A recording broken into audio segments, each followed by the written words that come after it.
Saran dari aku sih kalau tryout jangan terlalu sering. Kalau sering nanti kayak nilainya tahu-tahu turun dan jadi stres sendiri sih untuk Oh, jadi ini teknik fisika gitu. Jadi apa ya? Paket komplit untuk jurusan teknik gitu ya. buat mobil dan nanti ikut dilombakan gitu.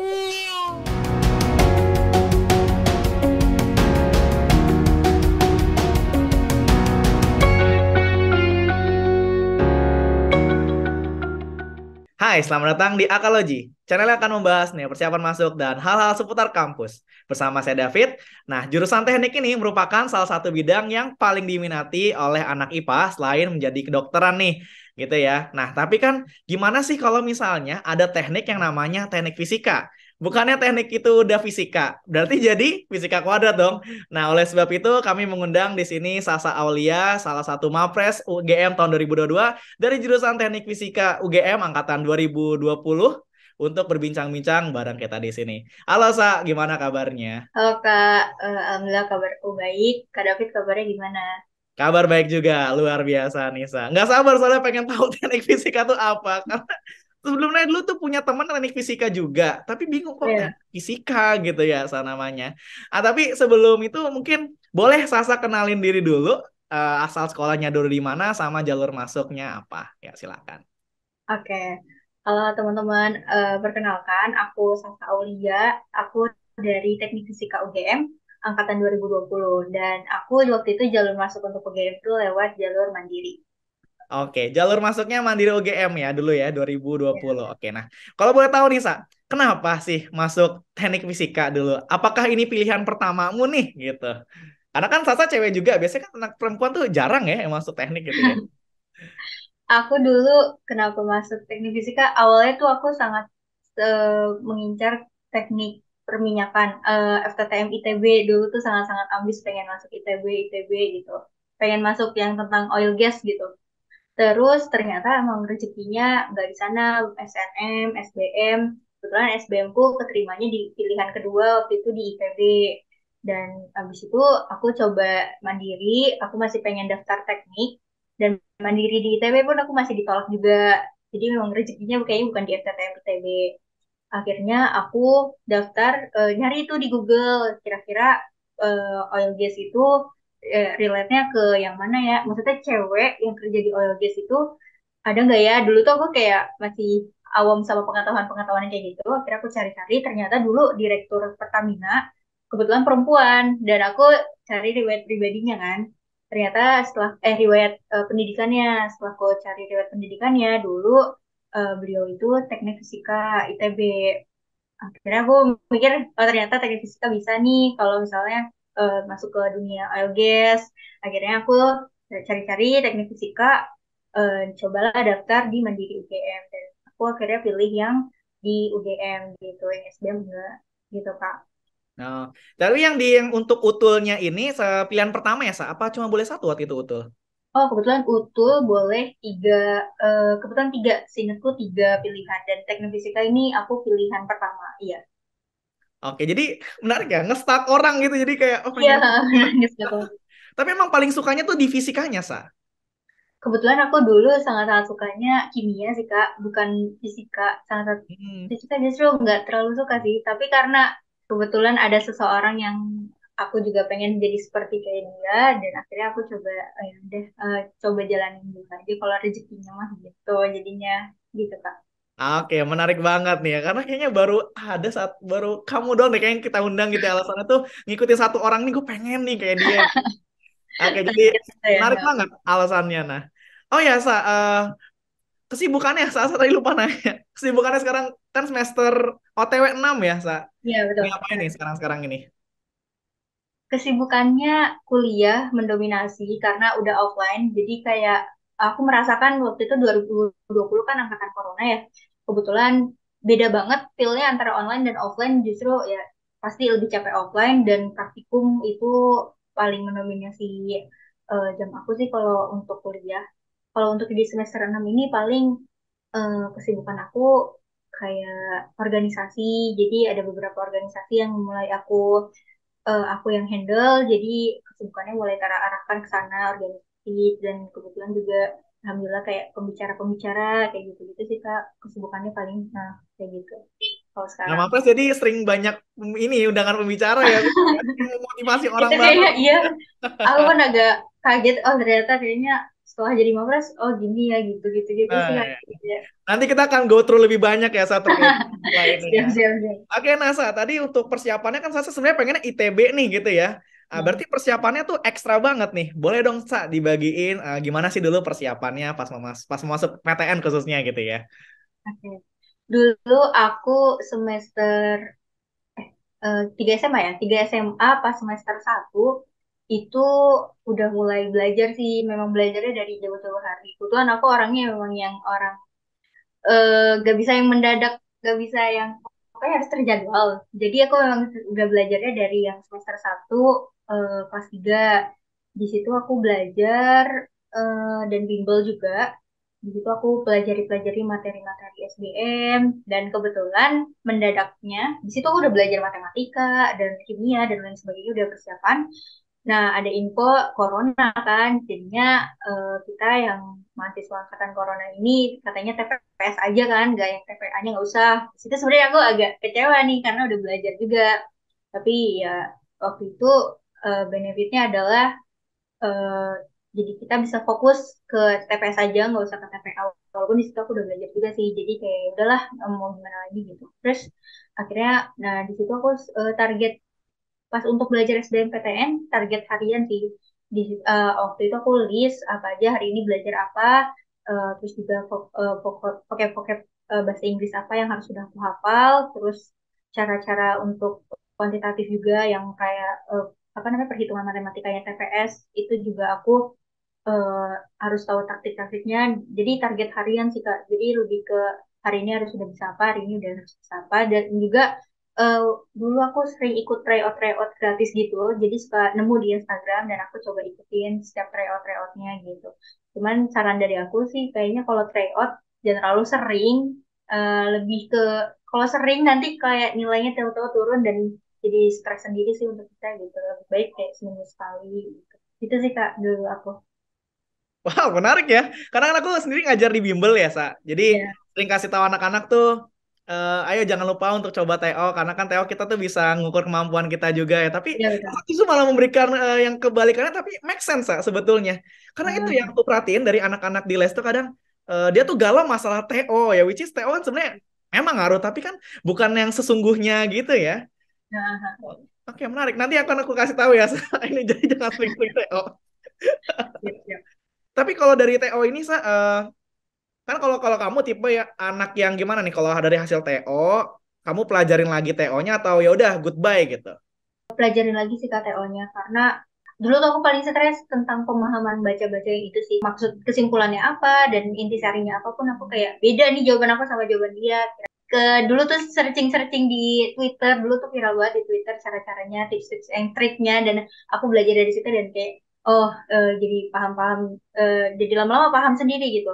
Dan kebetulan tryout itu biasanya aku sama temanku, jadi eh, walaupun meskipun aku nilainya lebih kecil dibandingkan dia, tapi aku merasa bersyukurnya bisa belajar banyak juga sih dari temanku. Tryout sama teman juga bisa nambah pengetahuan baru juga sih kayak oh ternyata aku salah di bagian ini dan aku minta jawaban minta apa sih pendapatmu kok bisa jawabin kayak gini gitu dulu aku Iya. kayaknya kayak gitu. Karena tahunnya Sasa dulu sangat relate Sa dengan tahun sekarang. Mungkin kalau udah tahu tahun sekarang kan juga nggak ada TKA-nya gitu ya, nggak ada Oh, apa Fiskim Bio-nya. Jadi nah, pasti caranya Sasa ini akan sangat relate untuk sobat AK di rumah yang lagi mau ujian juga nih. Thank you Sa. Itu saran yang sangat bagus. Nah, jadi singkat cerita udah keterima sebagai apa namanya Gajah Mada Muda gitu ya bilang waktu dulu gitu kan. Tapi setelah kamu kuliah apa sih sebenarnya yang dipelajari di teknik fisika ini? Mengingat ini satu departemen juga dengan teknik nuklir, betul ya? ya betul Kak sama Nah, teknik. apa coba bisa dijelasin? Kalau dari yang selama ini aku kuliah ya, aku mempelajarinya tentang energi sih Kak. Lebih energi dan instrumentasi. Jadi kalau misalnya kita contohin di lagi-lagi misalnya di pabrik-pabrik minyak atau di pabrik-pabrik apa tuh teknik fisika itu lebih nantinya kerjanya kayak gimana sih alirannya, kayak aliran minyaknya ke arah mana, terus juga pipa-pipanya, jenis-jenis pipanya, kelistrikannya gitu. Eh, Sebenarnya dulu waktu aku baca teknik fisika agak-agak bingung karena katanya teknik fisika itu sulit karena termasuk yang sulit karena mempelajari semua ilmu keteknikan.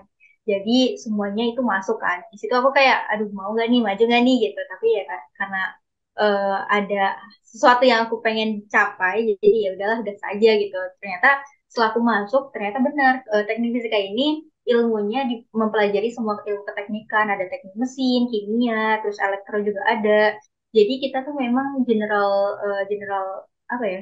Bisa dibilang jembatannya para teknik karena belajar semua ilmu keteknikan dan semuanya kita tuh kayak belajar umumnya aja Kak. Jadi walaupun listrik itu hanya gambaran umum, nggak kayak teknik elektro itu dia detailnya. Tapi kalau kita tuh nanti saat di dunia kerja ada trouble di suatu listrik, kita tahu itu trouble, tapi nanti yang benerin adalah anak elektro, nah kayak gitu Kak. Kalau yang selama aku pelajarin juga, selain instrumentasi itu tadi maksudnya kayak instrumentasi, juga ada energi baru dan terbarukan. Jadi kayak transisi energi, ini rata-rata anak teknik fisika bisa ikut tentang Pertamina kan mau transisi energi yang renewable energy, nah itu bisa anak teknik fisika diambil. Kemudian kita juga belajar tentang fisika bangunan, jadi gimana caranya supaya bangunan kita ini energinya lebih irit dipakainya. Eh, Kira-kira bunyinya bagaimana untuk di bangunan supaya terasa nyaman, terus juga suhunya gimana. Nah, Wow, jadi itu campur-campur semua ya. Ada yang tadi berkaitan dengan yang kimianya juga mungkin ada yang tadi tentang sipilnya tadi ya kayak bangunan gitu. iya iya betul betul. Betul. Oh, jadi ini teknik fisika gitu. Ini apa ya? Paket komplit untuk jurusan teknik gitu ya. Misalnya kayak gue pengen belajar teknik kimia juga, pengen belajar sipil juga, pengen belajar elektro juga gitu ya, Sa. Iya, ada Jadi semua kalau Kak. mau paket lengkapnya ya di teknik fisika gitu ya, Sa. Iya benar-benar. Oke, nah berarti kalau Sasa ini berarti hitungannya udah masuk tahun-tahun peminatannya gitu nggak sih, Sa? Iya betul Kak. Kalau semester 6 dari semester kemarin sih kayak udah boleh ambil peminatan-peminatan. Nah, adanya apa aja tuh kalau di teknik fisikanya Sasa di UGM ini? Ada tiga. Jadi yang pertama itu instrumentasi, kedua itu energi, sama ketiga adalah fisika bangunan. Fisika bangunan yang tadi aku bilang itu. Jadi ada tiga sih Kak. Nah, kalau kamu pilih yang mana nih, Sa, untuk saat ini? Kalau untuk saat ini, aku kebetulan sangat-sangat minat di instrumentasi. Berarti itu peminatannya kan ya. Kalau ditanya matkul favoritnya nih, Sa, karena kan tadi gue sebelum sama kamu tuh nge-scroll-scroll semua kan apa matkulnya gitu kan. Ini kayaknya tuh kayak bab-bab dulu di SMA tapi kok kayaknya diperdalam gitu ada belajar apa Hmm. gitu di banyak banget. Favoritmu apa sih, Sa, di sini? Dan kenapa sih favorit ini itu? Oh, favoritku kebetulan elektronika digital. Pertama, aku ketua kelas di matkul ini. Jadi, ketua kelas tuh entah kenapa sering ditunjuk sama dosen untuk jawab pertanyaan. Jadi, ada pressure dari jadi ketua kelas, lama-lama jadi paham sendiri materinya. Kayak aku sebelum kelas tuh harus belajar sendiri. Dan eh, benefitnya jadi aku lebih paham juga sih maksudnya materinya. Jadi kayak teman-teman pun sering tanya-tanya tentang materi elektronika digital ke aku. Dan aku jadi lama-lama seneng juga nih sama mata kuliah ini gitu. Selain mengajari kan juga jadi tambah paham juga kan gitu. Gitu sih Kak. Jadi elektronika digital. Jadi kayak belajar tentang elektronika, tentang listrik-listrik gitu sih Kak. BTW, kakak baru lihat ini di kurikulum apa belajar metode numerik juga. Berarti belajar pemrograman. Oh, untuk metode numeriknya tidak pemrograman. Jadi cuma Excel. Tapi kalau pemrograman kita juga belajar kita ada matkul pemrograman komputer dan juga ada praktikumnya juga sih. Gitu. Praktikumnya di lab komputer berarti itu. Iya betul. Cuman Pakai waktu itu bahasa. aku lagi online jadi kayak praktikumnya online. Oke, pakai apa, Sa? Pemrogramannya waktu itu? Kita pakai Jupyter, Jupyter eh, Notebook, oke. ya Jupyter Notebook. Udah sih Kak Hmm. itu aja. Oh, tapi itu udah bagus loh untuk di industri karena kan Oh kayak ya, bahasanya Python ya berarti ya. iya Python, betul. Iya, Python itu kan udah bahasa yang paling dasar dan sangat-sangat kepake di industri gitu sebetulnya. Mau untuk ke startup juga banyak pakai itu gitu. Bahkan kalau di aktuaria pun kalau ada yang next levelnya mungkin pakai itu gitu. Cuma kalau di aku nggak pakai sih, cuma kayak udah lupa gitu. Hmm. Oke, nah kalau di sini praktikumnya nih, Sa, sekarang kayak fasilitas di sana gitu. Kalau dari segi lab-labnya, itu ada apa aja sih untuk menunjang praktikumnya dan mungkin dari semester berapa seharusnya gitu ya, kalau nggak online gitu, mulai bisa praktikumnya. Kalau untuk praktikum, kebetulan dari semester 1 udah ada praktikum. Jadi waktu itu praktikum kimia semester 1. Semester 2 praktikum fisika. Semester 3 itu mulai terasa hektiknya. Jadi kayak kita sebelum praktikum ada pretest. Dan pretestnya lumayan lama juga sih. Nah itu semester 3 praktikum analog, elektronika analog. Dan semester 4 ada praktikum sistem pengukuran. Dan yang terakhir semester 5 di sini agak mulai hektik juga offline. Itu ada praktikum elektronika digital sama satu lagi praktikum kemarin jaringan komunikasi gitu. Jadi ada dari semester 1 udah ada praktikum sih Kak. Dan untuk lab-labnya sendiri aku merasanya semua ini sih Kak, apa ya, alat dan bahan tuh tidak ada yang kurang, semua selalu tersedia gitu. Walaupun ada yang rusak, itu kayak departemen aku tuh kayak cepet-cepet beli yang baru gitu. Kebetulan memang nggak terlalu mahal juga sih, tapi adanya tersedianya alat-alat yang kebetulan kalau elektronika kan cepet terbakar atau gimana ya. Nah itu jadi butuh segera butuh alat yang baru gitu dan departemen aku cepet juga di lumayan menyiapkannya. Oke, oke. Nah, berarti biasanya anak-anak teknik itu kan suka kayak praktek-praktek sendiri gitu di luar jam kuliah gitu, entah emang ngulik-ngulik atau gimana. Kalau di eh, teknik fisika UGM gimana, Sa? Kebetulan kita kalau di luar hanya boleh pretest, tapi kalau praktikum tetap di dalam labnya kita. Nah, karena Oh, gitu. butuh power supply juga gitu. Dan power supply-nya adanya disambunginnya di dalam labnya gitu. Gitu kalau teknik kita. Tapi itu cuma berlaku pas di jam mata kuliahnya atau boleh di luar jam mata kuliahnya, Sa? Kebetulan kalau misalnya di luar jam mata kuliahnya, kita harus minta izin dulu. Jadi ada peraturan-peraturan, ada isi semacam formnya, kamu harus ngapain masuk lab, nanti ngapain aja gitu. Gitu, Kak. Nanti harus ada aksen gitu. Oke, tapi harusnya ya disupport lah ya. Iya, Oke, oke, untungnya oke, jelas. oke. Good, good, good. Nah, tapi sejauh ini paling suka praktikum apa, Sa? Kayak tadi sering banget nyebut elektro ya. Kayaknya sering banget kesetrum kayaknya nih. Aku paling suka lagi-lagi elektronika digital sih Kak. Walaupun praktikumnya juga elektronika digital, matkulnya juga elektronika digital. Karena pasti sih. Hasilnya tuh kalau nggak satu nol karena itu aja sih sebenarnya. Satu nol satu Ya, nol bingar gitu ya. ya jadi karena hasilnya cuma satu kalau nggak nol, aku suka aja sih kayak pasti aja gitu. Oke, oke, ya, ya, ya. Nah, kalau dari segi dosennya, Sa, teknik nih. Strik-strik nggak sih orang-orang di sana gitu? Karena kan katanya teknik itu susah lulus gitu kan. Gimana nih kalau di UGM yang menurut Sasa 5 semester lah. Dosen, hmm, yang tua sama yang muda jelas beda sih Kak. Jadi cara ngajarnya juga beda, ngasih nilainya juga beda. Entah kenapa kalau yang udah profesor atau udah yang tua-tua itu baik sih lumayan ngasih nilainya dan eh, tidak mempersulit atau tidak memperbanyak tugas. Tapi yang dosen muda ini memang sering ngasih banyak tugas dan juga nilai itu agak susah didapatin. Kebetulan teknik fisika ini memang agak terkenal susah nih untuk dapat nilai yang bagus di lingkungan teknik UGM sih Kak. Jadi kayak ya udah terbiasa-biasa aja sih kayak udah wajar gitu loh anak teknik fisika nilainya segitu gitu sih Kak. Jadi ya Segitunya Sasa tapi kayaknya beda deh dengan mahasiswa lain gitu kan. sama aja. Main aja lah ya gitu kan.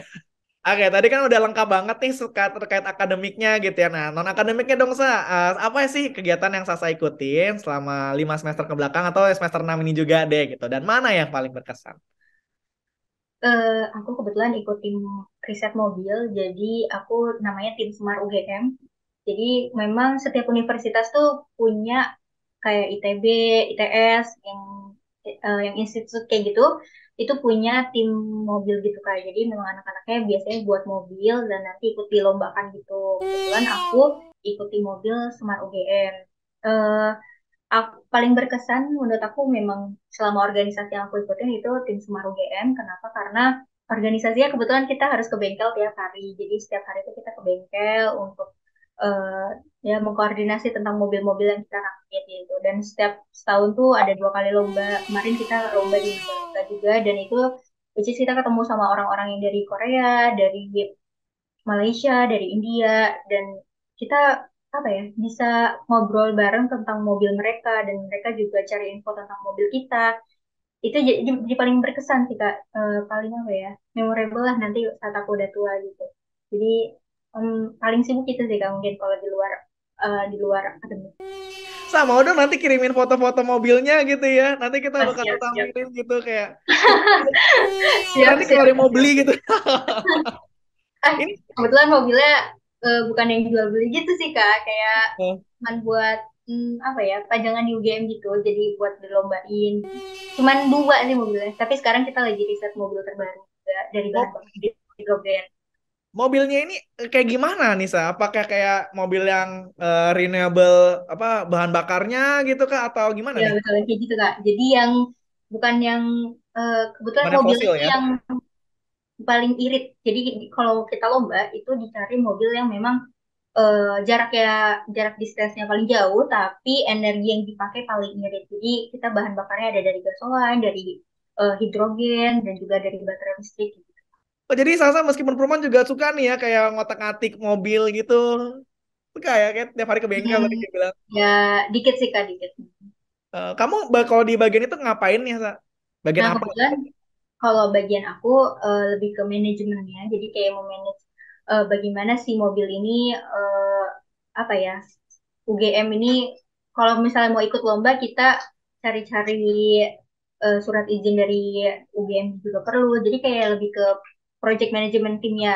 Nah, kalau untuk teknisnya sendiri memang kebanyakan dari anak-anak teknik mesin. Jadi teknik mesin lebih meng, apa ya, lebih mendominasi untuk merakit si mobil tersebut gitu. Oh gitu, rupanya. Nah ini baru terjelaskan nih. Tadi aku masih Mm-mm. agak bingung nih. Kok Sasa keren banget ya main mesin. Oke oke, keren banget. Nah, Sasa ini kita present sebagai salah satu Mapres UGM 2022 nih, keren banget. Nah, kan Sasa pasti kegiatannya banyak dong, nggak mungkin dikit gitu. Nah, mungkin pengen tahu dulu Sa, kenapa sih waktu itu bisa kepikiran jadi Mapres gitu? Oke. Dulu wah sangat nggak kepikiran sih Kak. Dulu tuh aku daftar masih semester 4 berarti ya, semester 4 dan angkatan 2020. Memang itu daftar Mapres itu biasanya paling banyak angkatan 2019. Jadi aku kayak insecure duluan nih, kayak ah nggak mungkin dapet lah karena kan 2019 pasti pengalamannya lebih banyak daripada aku gitu. Cuman waktu itu dosenku minta coba daftar Mbak gitu. Dan aku daftar itu pas banget Hamin satu penutupan pendaftaran. Waktu itu di extend dan Hamin satu lagi udah di extend Hamin satu. Jadi memang kayak mendadak banget daftarnya, kayak ya udahlah daftar aja gitu. Siapa tahu rezeki gitu kan. Nyoba aja, siapa tahu tahun depan bisa tahu nih gambarannya kayak gimana gitu. Dan aku daftar, terus habis itu di fakultas, seleksi fakultas, alhamdulillah lolos. Waktu itu diambil 7 orang terbaik, 7 orang terbaik dari di universitas, alhamdulillah lolos lagi.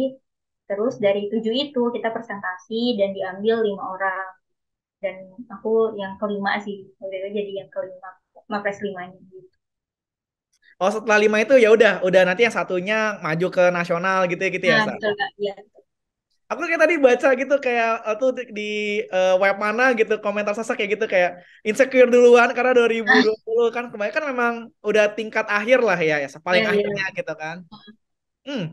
Oke, Sa, menurut kamu apa yang paling membuat kayak ini bukan bukan mau nyombongin gitu ya, Sa, tapi eh, poin plus mana yang mungkin membuat kamu tuh terpilih gitu jadi yang kelima? Apakah presentasi kamu, PKM, karya tulisnya atau CV-nya atau gimana, Sa?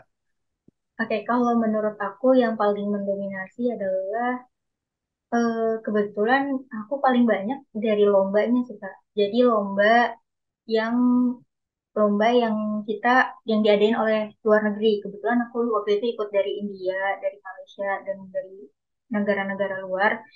Dan itu poinnya paling besar sih kalau dari aku. Dan yang paling mendominasi lagi adalah publikasi. Jadi kalau misalnya mahasiswa bisa publikasi di jurnal-jurnal internasional, itu apalagi penulis pertama, penulis ke satu, itu poinnya besar banget. Jadi lebih cari-cari mana sih poin yang paling besar. Dan kebetulan poin paling besar adalah kita publikasi jurnal, dan satu lagi itu lomba skala internasional gitu. Dan juara satu gitu. Jadi itu poin paling besar. Wow, keren banget ini sih. Udah juara-juara di India, bahkan India bisa ditaklukkan oleh Sasa. Luar biasa. Nah, kalau dari cara ngatur waktu deh, waktu Mapres nih, itu kan pasti panjang, apa namanya, bukan panjang ya, ketat banget gitu ya. Bahkan saya sampai kayak udah di akhir-akhir itu kan pasti kayak diburu-buru banget ya, Sa. Gimana sih cara ngatur waktunya waktu khususnya waktu lagi mapres? Nah, Waktu lagi mapres itu cara ngatur waktunya dulu tuh aku suka pakai buku catatan kecil gitu. Jadi kayak tugas hari ini apa. Jadi memang aku orangnya apa ya? Kayak harus terjadwal gitu sih. Gak bisa yang selalu langsung spontan gitu nggak bisa. Jadi aku nulis hari ini harus ngapain, hari ini harus sudah upload apa, hari ini bikin PPT apa. Nah biasanya kayak gitu Kak. Terus aku tuh biasanya kalau udah selesai aku coret. Misalnya aku udah buat PPT, aku coret di buku itu. Dan tak kenapa pas nyoretnya itu feel-nya beda. Jadi kayak seneng aja gitu. Oh ternyata aku sudah melakukan satu langkah lebih baik nih, dicoret. Jadi aku termotivasi untuk mencoret semua kegiatan-kegiatan. Nah, gimana caranya supaya bisa tercoret semua ya berarti aku harus kerjain cepet-cepet gitu, nggak usah nunda-nunda gitu sih Kak. Dulu tuh cara bagi waktunya kayak gitu. jangan coret-coret asal-asal ya saya. Iya, Keren banget nih Sasa. Berarti lebih ke ini kali ya, Sa. Skala prioritas kali ya dalam satu hari itu kamu punya target, mana sih yang harus gua kerjain dulu gitu ya, nah saya. benar banget Kak ya. Yang biasanya masih jauh deadline-nya nanti dulu deh. Ini ada yang lebih dekat yang kayak gitu-gitu sih Kak. Kan Sasa deadline tiap hari ada ya. Hari ini ngapain ya? Hari ini ngapain ya? Tapi boleh dibilang aku deadlineer deh kayaknya, karena Oh selalu iya. deadline. Padahal pas SMA enggak tuh katanya tadi yang nggak bisa tuh Kak kalau yang deket-deket tuh. Heeh, cuman Kuliah karena baru berubah. entah kenapa makin kesini kayak tugas tuh makin banyak. Besoknya ada lagi deadline, besoknya ada lagi deadline. Udah selesai satu tugas, besok ada tugas lagi gitu. Jadi ya, ya udahlah. Ya namanya siklus hidup kayak gitu ya. Saya lama-lama ntar juga kerja akan kayak gitu juga kok pasti. Oh Dikejar ya, deadline. Udah deh belum kelarin belum mau sapin ini, mau sapin itu gitu. Kalau dikejar. iya. Nah, tadi Sasa sempat nyinggung sedikit ada perubahan nih gitu ya setelah jadi Mapres. Nah, apa aja sih Sa? Terutama impact positifnya gitu ya setelah menjadi Mapres ini. Yuk, silahkan. Dan setelah jadi mapres, gimana ya? Aku kayak nyangka nggak nyangka sih sebenarnya kayak orang-orang jadi lebih mengenal aku. Itu yang paling aku rasakan.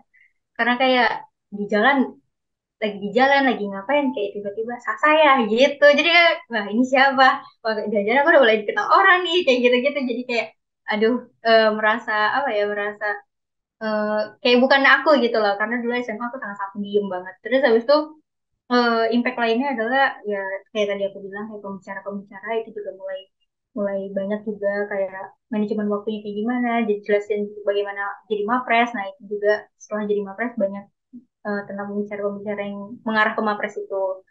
Terus juga setelah jadi Mapres ada motivasi baru lagi sih Kak. Jadi kayak ini jangan anggap ini sebagai sesuatu yang udah dikatakan berhasil, tapi cari hal baru lain yang belum pernah aku coba. Jadi kayak aku udah tahu rasanya kayak gini, aku pengen eh, explore lagi hal-hal lain di luar gitu. Mapres ini sih Kak. Gitu. Jadi kayak masih penasaran banyak hal yang sebenarnya aku belum pelajarin. Kayak aku tuh pengen banget keluar negeri. Jadi kayak aku pengen banget traveling ke luar negeri gitu gitu sih Kak.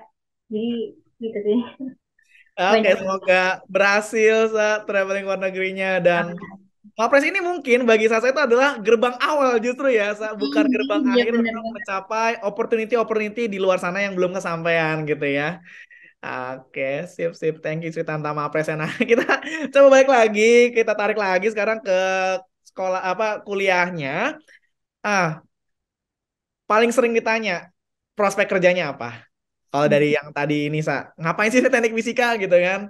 Nah, Oke, prospek kerja teknik fisika, lagi-lagi kayak instrumentasi itu biasa di pabrik, di perusahaan-perusahaan kayak PLN, Pertamina atau multinasional kayak Slumbersih itu kita biasanya bisa untuk di bagian instrumentasi, di bagian yang tadi aku bilang kayak aliran pipanya gimana, suhunya, cek suhunya apakah dia aman, pokoknya tentang emergency-emergency di sana gitu.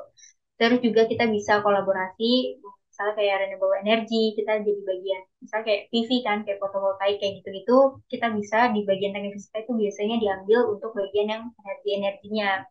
Kebetulan juga terus ada juga misalnya fisika kayak tadi yang kata Kak David bilang tentang kolaborasi sama teknik sipil. Nah, kita biasanya juga kolaborasi sama anak-anak arsitek, juga PW, arsitek, terus juga sama teknik sipil gitu. Tentang, kalau arsitek kan tentang bagaimana supaya dia lebih estetik lah ya. Tapi kalau kita lebih mengarah ke bagaimana sih ruangan itu juga tetap nyaman saat kita pakai.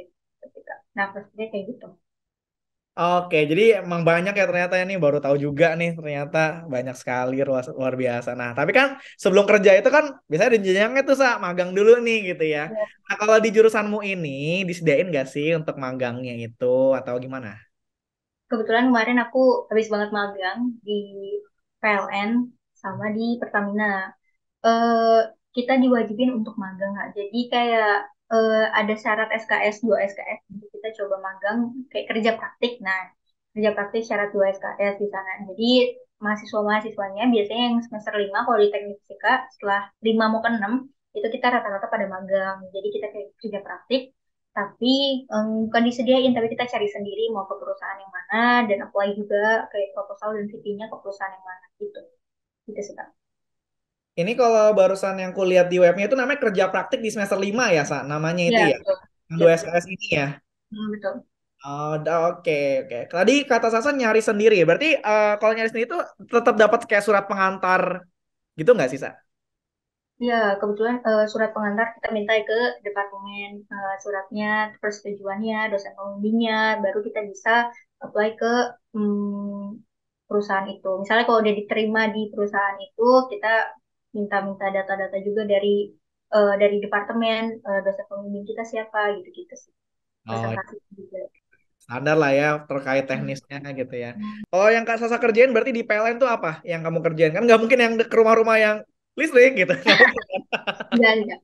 Kebetulan di sana relate banget sih sama mata pelajaran teknik fisika, kayak khususnya termodinamika. Jadi kita kayak em, memantau suhu-suhu yang ada di entah di turbin atau di generator-generator itu relate banget sama pelajaran teknik fisika yang di termodinamika.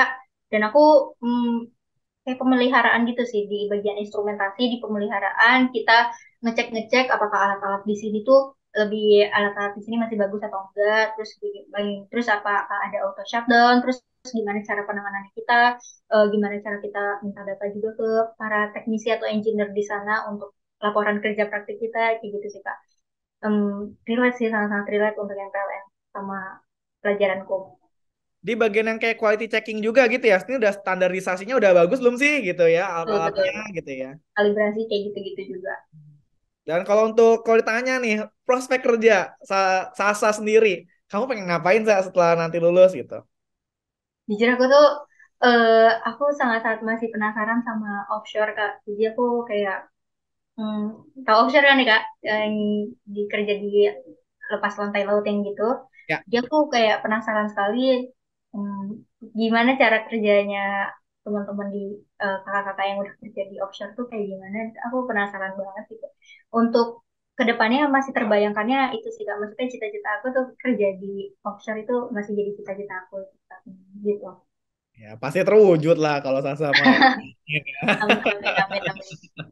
Oke nih Saam, ini kita udah mau di penghujung. Sebelum Sasa ngasih kesan pesan, kita mau ngadain quick question nih ya Sa. Jadi ada 5 pertanyaan, disordered gitu ya Sa. Jawab dengan cepat, cepat dan tepat itu. Ya. Oke, yang pertama, industri pembangkit listrik atau industri konstruksi? Industri pembangkit listrik. Kayaknya udah terlalu gampang ya tadi udah kejawab. Oke, nih matkul, gambar teknik atau kalkulus? Kalkulus. Aku lulus, oke. Riset versus observasi. Riset. Cepat atau teliti? Teliti. Yang terakhir, lulus tepat waktu atau dapat kerja sebelum lulus? Dapat kerja sebelum lulus. Oke, sip. Oke, thank you banget. Saya silakan kasih pesan-pesan ya untuk sobat AK di rumah yang barangkali belum yakin atau belum kepikiran tentang teknik fisika. Yuk, silakan. Halo Sobat Aka. Kesan pesan dari aku banyak hal yang bisa kamu dapat dengan bisa masuk ke teknik fisika UGM, gak usah ragu, yakin aja. Di teknik fisika kamu bisa mengeksplor banyak hal yang kayak tadi aku bilang teknik fisika itu general engineer jadi kamu bisa mempelajari semua ilmu teknik di teknik fisika jadi jangan ragu untuk pilih teknik fisika sebagai jurusan kamu gitu. Oke, tadi kan buat sahabat akal di rumah nih yang belum masuk PTN. Nah, buat yang adik-adik kamu nih, barangkali ada yang nonton gitu. Tipsnya apa sih sebenarnya jadi mapres gitu, versi Sasa? Tips jadi mapres.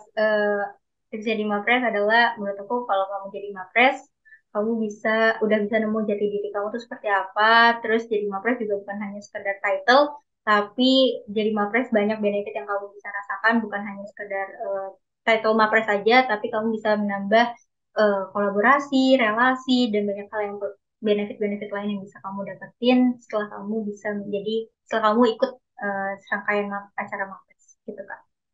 Oke, thank you banget Sasa Aulia. Terima kasih telah menyempatkan waktunya. Mudah-mudahan apa yang kamu sampaikan kali ini bisa bermanfaat untuk yang nonton di rumah. Oke, buat sahabat kakak di rumah, terima kasih banyak telah menyaksikan video ini dari awal sampai akhir. Apabila ada pertanyaan terkait teknik physical game ataupun tentang Sasa, bisa tulis di kolom komentar di bawah ini. Sekian untuk video kali ini. Jangan lupa like, comment, subscribe, serta share video ini supaya semakin banyak yang bisa belajar bareng bersama kita. Sekian untuk video kali ini. Sampai jumpa di video selanjutnya.